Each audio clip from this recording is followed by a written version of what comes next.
আজকে আমি ঘরোয়া উপায়ে টক ঝাল মিষ্টি ভেন্ডি বা লেডিস ফিঙ্গার এটা তো রান্না করব। ভেন্ডি কেনার সময় দেখে নেবে, এই যে এই সরু দিকটা দেখো, দেখো ভেঙে গেল, এরকম দেখে কিনবে। ভাঙবে, দেখো এটা ভাঙলো না, ঠিক আছে, এটা ভাঙলো না, এটা একটা আঁশ আছে, তার মানে এরকমগুলো দেওয়া যাবে না, রান্না করা যাবে না। এই যে ভেঙে গেল, এগুলো কিনতে হবে।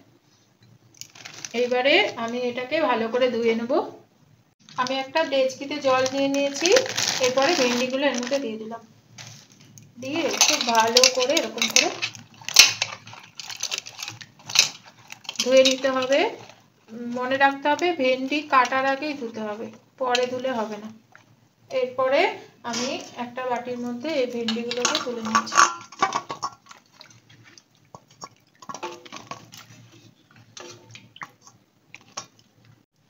আমরা দেখো ভেন্ডিটা জল ধুয়ে নিয়েছি, এরপরে আমি জল ঝরানোর জন্য 5 মিনিট রেখে দেব। তারপর ততক্ষণে আমি সবজিগুলো কেটে নেই।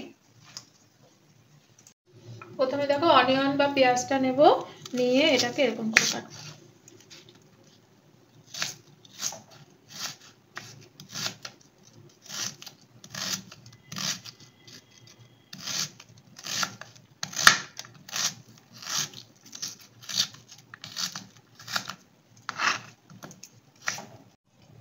দেখো আমি একটা পেঁয়াজ কেটে নিয়েছি, আমি আর একটা পেঁয়াজও কেটে নিচ্ছি। আমি পেঁয়াজটা কেটে নিলাম, এরপরে দেখো গ্যাসটা আমি জ্বালিয়ে দিচ্ছি, কড়াইটা বসিয়ে দিলাম, এর মধ্যে আমি মাস্টার্ড অয়েল দিচ্ছি।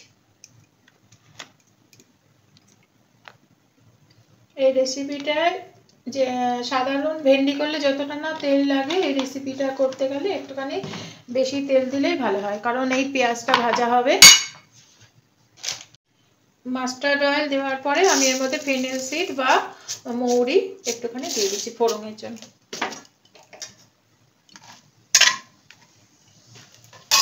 এরপরে আমি এই পেঁয়াজটাকে এরকম করে, দেখো একসঙ্গে লেগে রয়েছে না, এটাকে একটু ছাড়িয়ে ছাড়িয়ে এরকম করে এর মধ্যে দিয়ে দেবো।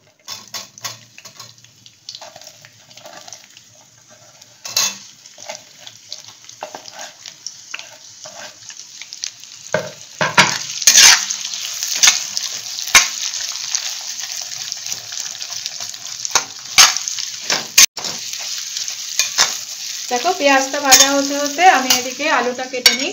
এটা লম্বা লম্বা করে এরকম করে কাটবো, পাতলা পাতলা করে।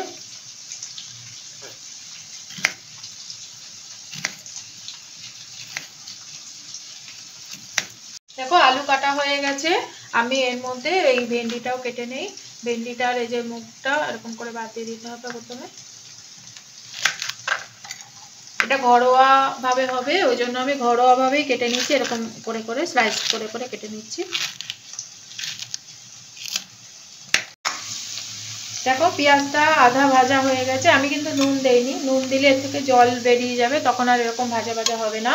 এরপরে আমি এই যে আলুটা দিয়ে কেটে রেখে দিয়েছি, আলুটা হবে, আমি আলুটা দিয়েও নুন দিলাম না, এটা জাস্ট আঁচটাকে আস্তে করে নিয়ে এটা ভাজছি আস্তে আস্তে।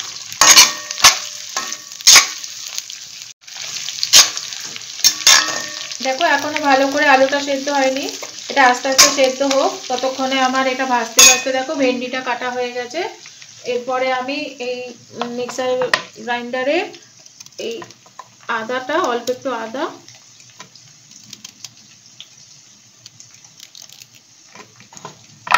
আর একটুখানি লঙ্কা আধা পিষে আনবো, পুরো কিন্তু পেস্ট করব না, আধা পেস্ট করে আনছি।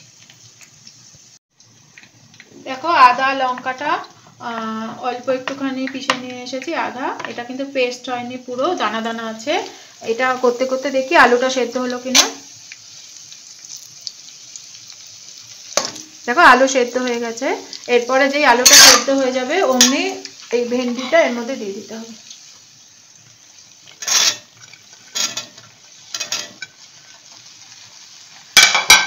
ভেন্ডিটা দিয়ে গ্যাসটা অল্প একটুখানি বাড়িয়ে দিতে হবে, দিয়ে ভালো করে নেড়ে দিতে হবে, যাতে ভেন্ডিটা পুরো তেলের সঙ্গে রেখে যাই।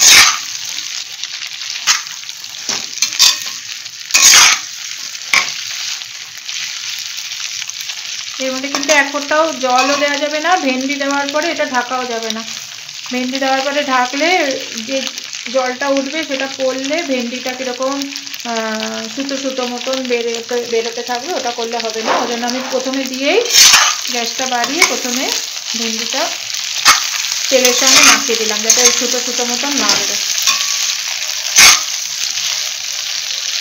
দেখো অল্প আছে, ভেন্ডিটা অর্ধেক সিদ্ধ হয়ে গেছে। এরপরে আর ওই সুতো সুতো বেরোনোর কোনো চান্স নেই। এরপরে আমি এই যেটা পিষে নিয়ে আসলাম, আদা পিষে নিয়ে আসলাম, আদা, জিঞ্জার আর গ্রিন চিলি, আদা আর কাঁচা লঙ্কা সেটার মধ্যে দিয়ে দেবো। এরপরে টারমারিক পাউডার বা হলুদ, এতক্ষণ কোনো সল্ট দেইনি, পরিমাণ মতন salt, Kashmiri red chilli powder 1/2 চামচ মতন দিলাম, কোরিয়েন্ডার পাউডার, এটা বড় চামচ ওই জন্য 1/2 চামচ দিলাম, মানে ছোট চামচের 1 চামচ। এরপরে আমচুর পাউডার বা ড্রাইড ম্যাঙ্গো পাউডার, এটা আমি দিয়ে দিলাম 1 চামচ।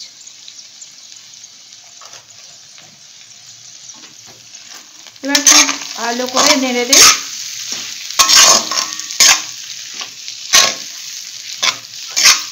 আমি বলেছিলাম যে টক ঝাল মিষ্টি ভেন্ডি হবে, তা টক ঝাল সবই তো হয়ে গেল, পেঁয়াজটার মধ্যে মিষ্টি আছে, আমি ওই জন্য কোনো মিষ্টি বা সুগার দিলাম না।